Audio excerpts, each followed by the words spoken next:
reading in Colossians chapter 3, verses 12 through 13. Good morning. Welcome to the United Spiritual to the Tri-Light Church, to those in-house and online. For those who don't know me, I am Associate Minister Penney Moore, and I will run the service today. It looks like, is anyone here for the first time today? The second. Well, welcome. Double welcome. Thank you for coming back. We definitely appreciate that. All right. Well, no church service is complete without a funny bone. Don't want to toss it out there. 3 men are traveling on a ship when they are accosted by the devil. The devil proposes that if each man drops something in the sea and he cannot find it, he will be that man's slave. If the devil does find it, however, he will eat that man up. So the first man drops a pure, clear diamond and immediately gets eaten. The second one drops an expensive watch, trying to impress the devil, and immediately gets eaten. The third man fills a bottle of water and pours it into the sea, yelling, "You think I'm a fool? Try finding that." And now it is time for the invocation. Sweet Spirit of God, we are grateful to be here today. We wish peace to everyone who is with us today, here in the congregation, as well as our guides and loved ones in spirit. We are blessed to have the opportunity to connect to those living in spirit. We are all standing together as one as we say the prayer that the Master Jesus taught us. Our Father, who art in heaven, hallowed be thy name. Thy kingdom come, thy will be done, on earth as it is in heaven. Give us this day our daily bread, and forgive us our trespasses, as we forgive those who trespass against us. And lead us not into temptation, but deliver us from evil. For thine is the kingdom, and the power, and the glory forever. Amen. Thank you. All right. And now it's time to listen to our first song. All right. So I'm going to ask a question similar to the one Steve Martin asked on Saturday Night Live like 35 years ago. Have you ever been small? I don't know if any of you guys are old enough to remember this, but it was like, yeah, I might be old enough. All right. And the answer was, he went over a dialogue. Have you ever been small? Or blah, blah, blah. And there's another question I want to ask. Has anyone in here ever been atheist? Decided to be atheist for any amount of time in this lifetime? If so, would you admit it now? I'm not going to rant and rave against atheism. As a matter of fact, it is often a useful part of the path that we go on to find our true relationship with God without being blinded or sideswiped by religious dogma. We all have spent many incarnations throughout the century. We were in different cultures, different civilizations, and religions on this planet. If you're a student of history, no doubt you read about the many atrocities committed by religious institutions to the general public. There were the burning times in Europe in which people, mainly women, were accused of being witches and they were burned alive at the stake. The executions were basically carried out by the church. It virtually wiped out the earth-based traditions of the old ways in Europe. And then there were the Crusades in the 10th and 11th centuries, which pitted Christians and Muslims against each other in the so-called Holy Land. And then we have the Spanish Inquisition in the 15th century, which forced Jews to convert to Christianity or die a horrific death. The Holocaust in World War II Europe was the end result of the religious paranoia that the church handed to people for many centuries. On September 11th, 2001, Islamic radicals ran planes into the World Trade Center in New York due to their belief that all Westerners were infidels. Numerous wars have been fought over the concept of God. In India and Pakistan, Hindu and Muslims have been participating in conflict for a very long time. There are so many churches, mosques, temples, and synagogues preaching fear and hate against other religions. Some Christian denominations believe that they are the only way to heaven. We're the chosen few. It is a never-ending battle of ideologies. Is it any wonder that so many people decide sooner or later to say, heck with religion and heck with God? When we go back into history and see what religious institutions have done in the name of God, it's very easy to abandon the concept of God that we were raised with and live our lives based on what we can do purely on our own. I did this in the past, and many people that I know have done this as well. You can say we threw in the towel on this God stuff. Religion is not worth it if delving into it means losing precious sleep over fear and loathing of those who are different than us. I can tell you that the historical abuse of religion was a main driver for my atheism journey when I was in my teens and early 20s. With that in mind, I would like to ask another question. Have you ever been bigoted? Seeing bigotry in religious circles will drive many to atheism, but even those who get back into the spiritual life find out that they still have to fight this monster. Even the greatest leaders and prophets in history have been humbled by spirit when they have not wanted to do their job because of preconceived notions about the people they have been called to serve. Many people who get back into spirituality will gravitate towards the more liberal sects of religion. However, that doesn't mean that you're free from bigotry. Spirituality does not belong to liberalism or conservatism or orthodoxy or any of that other stuff. There's always a danger that we will get smug, feeling we're a little bit better above others who don't feel the way we do. And I would like to address that subject today. Universal truth can be found in all texts. One of my favorite stories in the Bible was the book of Jonah that we will find in the Old Testament. I recommend that you read it if you haven't already. It is very short, just 4 chapters long. Jonah was a Hebrew prophet who was very close to God and talked to God all the time. One day, God decided to give Jonah a special job. The Bible doesn't mention if Jonah was given a lot of starter or cushy jobs before he was hit with this big one. However, it's no secret that God tends to lead us into unknown and uncomfortable territory when it's time to fully realize our ministries. Indeed, God will put us right into the jaws of the beast. Spirit will shine a very bright light into our deepest and darkest selves, with the expectation that it would be addressed yesterday.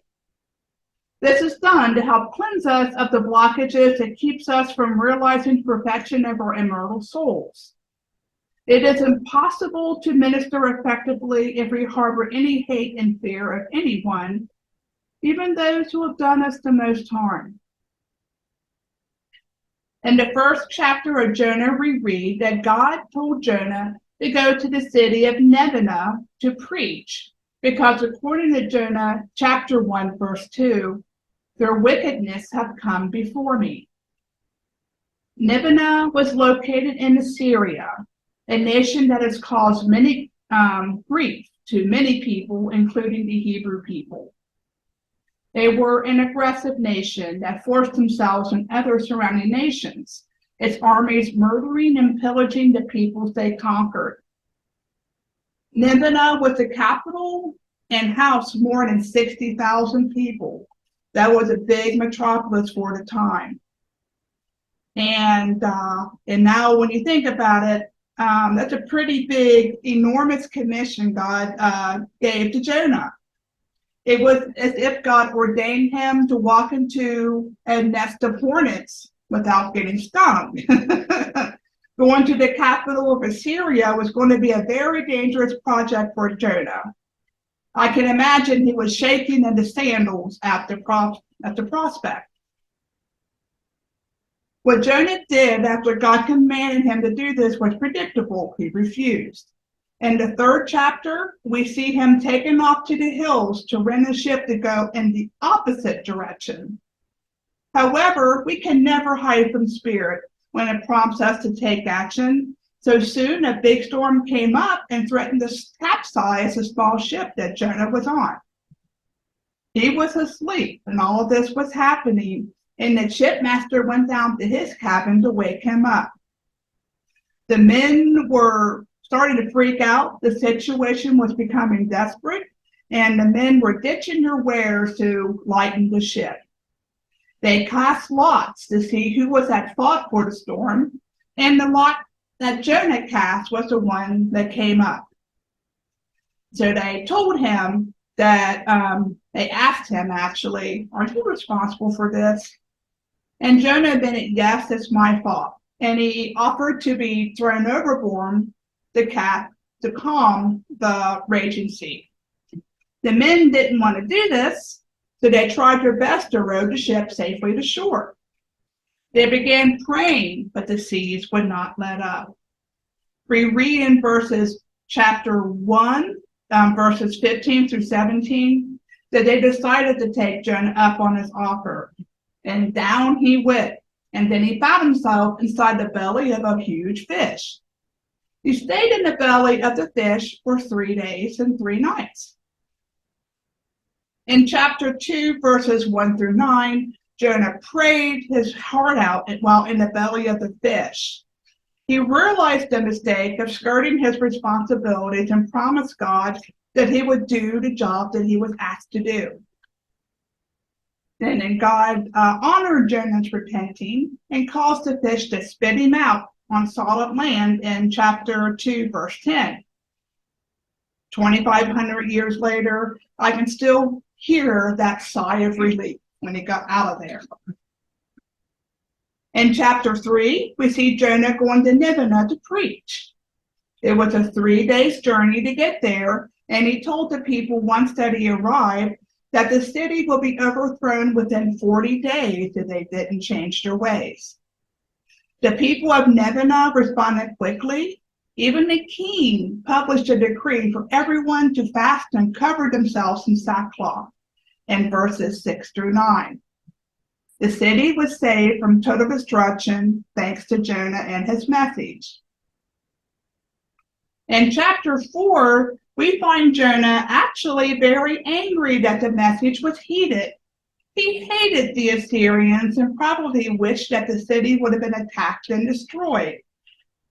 He sat there feeling pretty sorry for himself, and God decided to teach him a little lesson.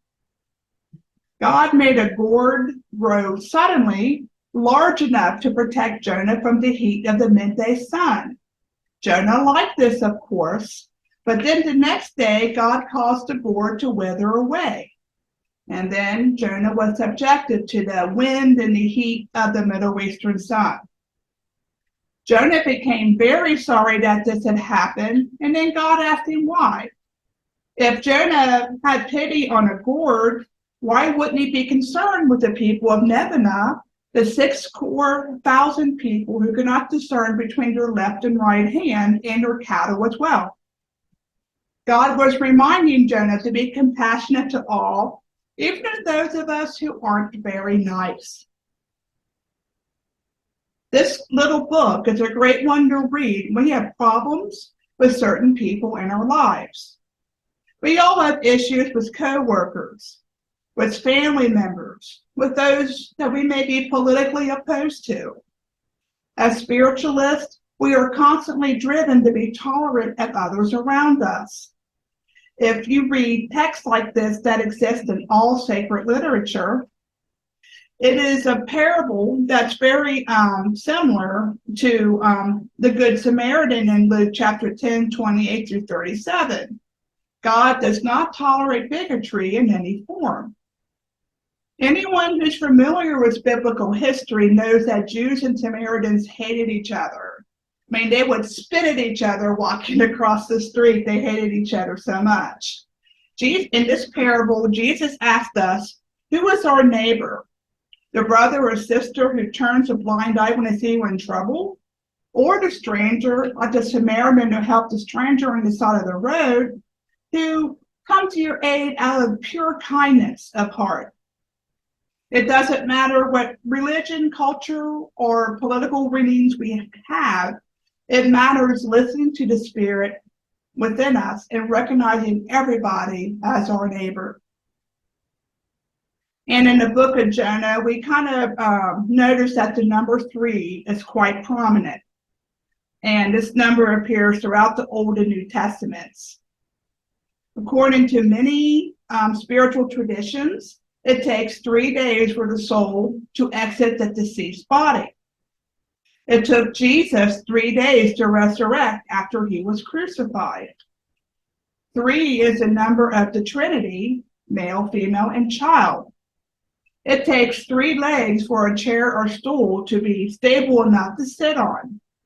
It takes repeating an affirmation at least 3 times before it becomes effective. And like I had a discussion with Raymond a little bit earlier this morning, and number 3 is a first number that represents 4. It's a very, very important number. When Jonah decided to go against Spirit's wishes, a storm came up when he was asleep, when he least expected it.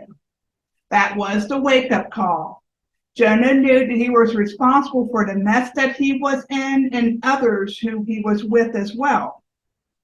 When he gave himself up to the waters, the writers are talking about emotional release. The fish, of course, represents the spirit. When Jonah was in the body of that fish for 3 days, that was the time he spent in meditation and prayer. He had to have masculine strength and feminine compassion in order to bring forth the child of wisdom. It also took him 3 days to walk to Nineveh. It takes more than prayer and meditation to realize our goals.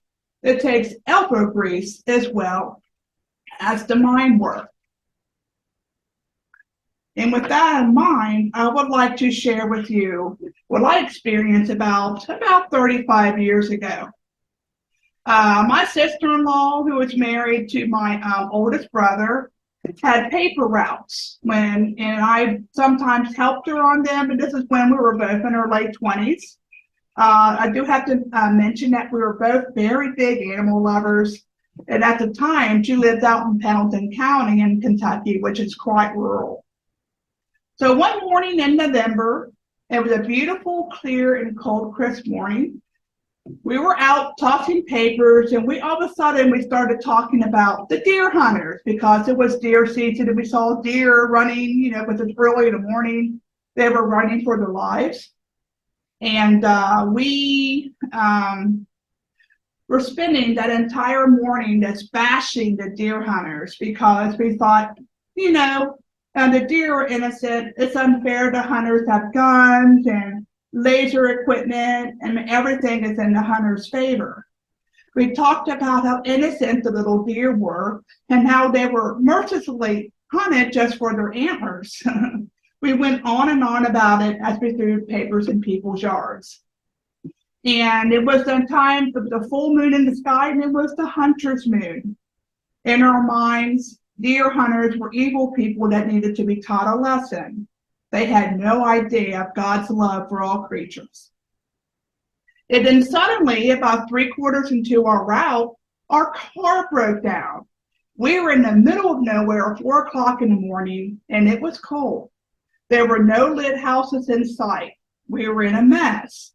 We could have walked until we found civilization, but it was very dark save for the light of the moon. We stood there, still deciding what the heck we were going to do. And then all of a sudden, in the distance, we heard the sound of the approaching vehicle. Two men were in the truck. They stopped by and asked us if we would like a ride into town. And we said, yes, thank you very much.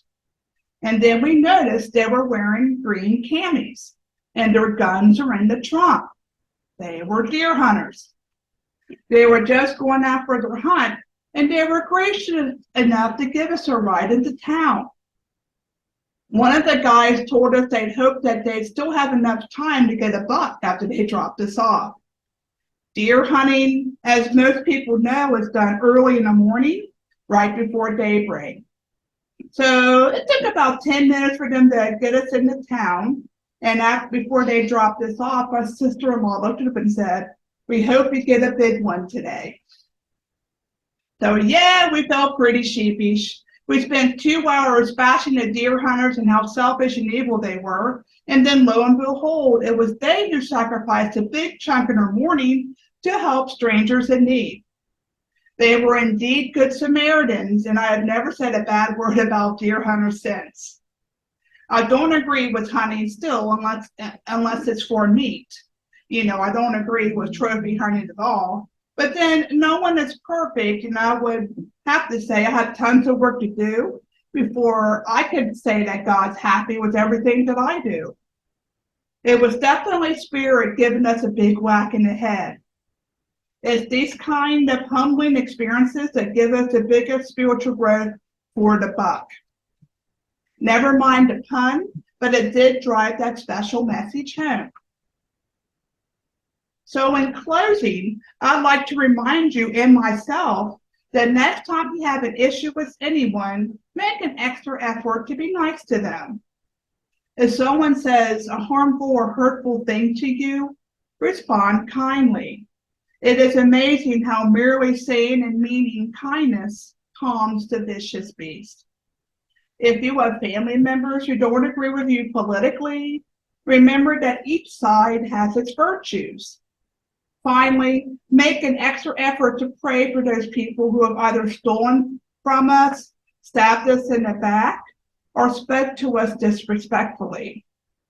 It's not easy to do, but once things are done, it brings peace to us and forgiveness, and we sleep a lot better at night too.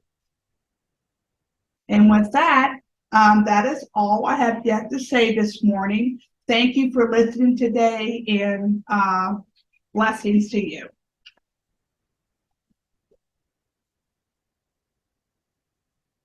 All right, and now it's time for a meditation. Can someone turn the lights off? Thank you. Okay. I would like everybody to situate yourself in a chair, plant your feet firmly on the floor, make your spine straight but comfortable, resting your hands on your lap. As you close your eyes and take a big deep breath with your nose, filling your lungs with the life-giving essence of God. Hold that breath for 2 or 3 counts. And then slowly exhale through your mouth. It's feeling your body deflate with that exhale. Relaxing further and further. And as you take another deep breath through your nose, allow that air to sit in your lungs for a couple counts. Slowly exhale, release, and relax further. Take one more deep breath like this. Hold and release. And as you continue to breathe normally, imagine the same golden white Christ light that was in this room when we had the healing prayer earlier today, and going in your body, and it's filling it up with that wonderful cleansing light. Feel this energy go up and down your spine, renewing, restoring, balancing everything until every part of your body is pristine.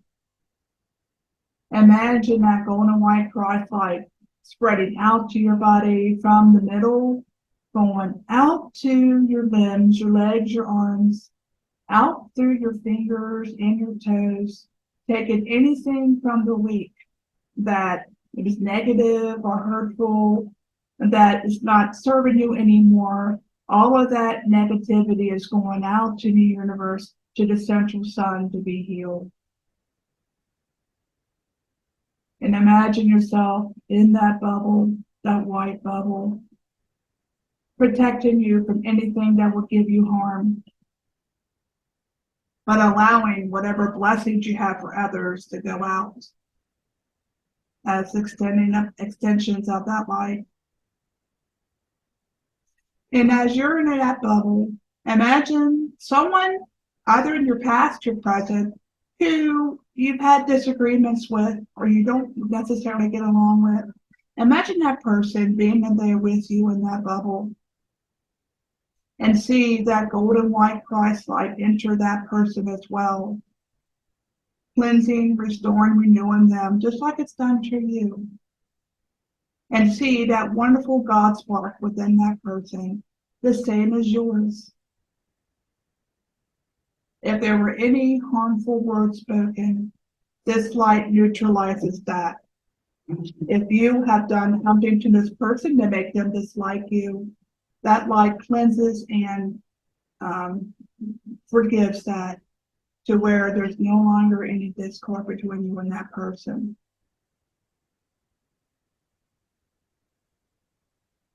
And just allow yourself to relax in this bubble for a few minutes as we enter the silence.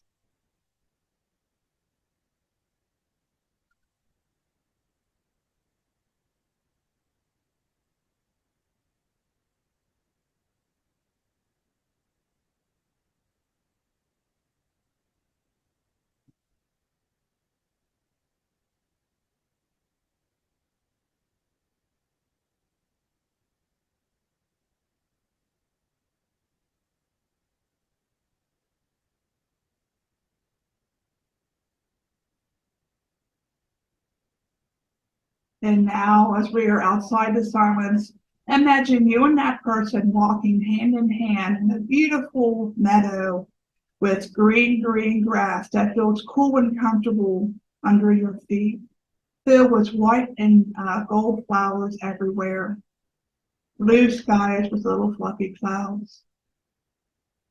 Acknowledge that other person as your brother or sister in spirit, as that other person acknowledges you as well, and give each other a big, long hug before departing and going your separate ways to finish off the rest of your day. And in the future, during the rest of the week, I invite you to do the same thing. If there's anyone in your life that's giving you grief, or you then, just imagine yourself being in the same bubble with them as brother and sister, acknowledging, respecting, and forgiving.